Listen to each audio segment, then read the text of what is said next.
All right, welcome. In just the next few minutes, we are going to get you totally prepped for your first Texas Hold'em game. Seriously, by the time we're done here, you'll have everything you need to sit down at that table feeling like you belong. Let's jump right in. So, you got the invite, right? You're excited, maybe a little nervous, but there's that one tiny problem. You have absolutely no idea how to actually play. Don't sweat it. That's exactly what we're about to fix. Just think of this as your personal pregame briefing. We're going to run through the absolute must-knows so you can walk into that poker night focused on having a good time and, maybe even walking away with a few extra chips. Okay, first things first. Before we even dream about playing a hand, we got to understand the basic tools of the game. Let's get you familiar with the lingo and the layout. The goal is super simple: win chips. And there are two main ways you can pull this off. Path 1, you actually have the best 5-card hand at the very end. Path 2, you play so convincingly, with so much confidence, that everybody else gets nervous and just folds their cards. See? It's a card game, but it's also a game of nerve. Everything, and I mean everything, starts right here. The dealer is going to slide you 2 cards face down. These are your hole cards. They're your little secret. Only you get to see them.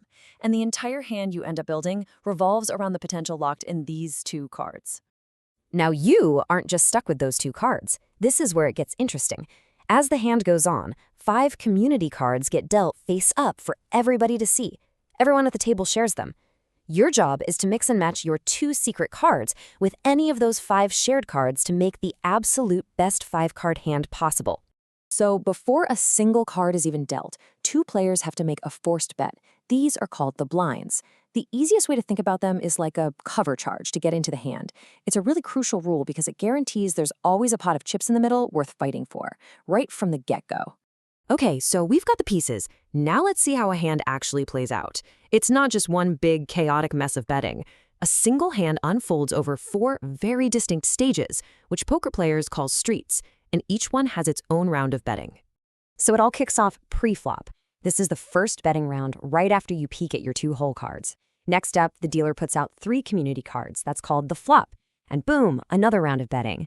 Then comes the turn, where a 4th community card hits the table, which, you guessed it, leads to more betting. And finally, we have the river, the 5th and last community card, followed by one final betting round. At every single one of these stages, you get more info and a fresh chance to bet, check, or just get out of there. So how do you even know if what you're holding is gold or garbage? Well, this is probably the most important part for any beginner. Consider this your official must-have cheat sheet for what beats what. All right, here's the ladder of power. At the very top, the absolute pinnacle is the unbeatable royal flush. And it goes all the way down to just having a single pair. Your goal, remember, is to use your 2 private cards and the 5 community cards to build the highest-ranking 5-card hand you possibly can from this list. So let's say you have 2 aces in your hand and 2 more aces pop up on the board. Well, congrats, you've got a monster 4 of a kind. This chart is your roadmap to winning. Look, knowing the rules and the hand rankings, that's half the battle, for sure. But poker is a game of skill way more than it is a game of luck. Winning comes from making smart decisions. So let's talk strategy. You want the single best piece of advice for a beginner? Be selective. Be picky. You do not have to play every hand you're dealt. When you look down and see strong starting cards, like a pair of aces or kings, that's your green light to get in there. But if you get dealt something weak and disconnected, like a 7 and a 2, the smartest, sharpest move you can make is to just fold it. Toss them in. It costs you 0, and it saves your chips for a much better opportunity. I absolutely love this way of thinking about it. Betting is a conversation.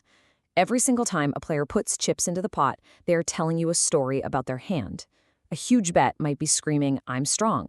A tiny bet could be a sign of weakness, or it could be a trap. Your job is to become a detective and listen to this chip talk to figure out what's really going on. Okay, for our final piece of advice, let's cover what not to do. Honestly, just knowing these common traps is one of the fastest ways to protect your chips and stay in the game for a lot longer. Here are the big 3 rookie mistakes. First, playing way too many hands. Seriously, patience is your superpower. It's okay to fold. Second, bluffing all the time. As a beginner, it's much better to bet aggressively when you have a good hand than to try and trick people when you have nothing.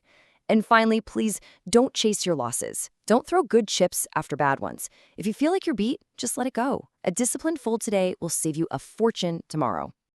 And there you have it. You've got the rules, the rankings, and your starter strategy. You now know how to play the cards.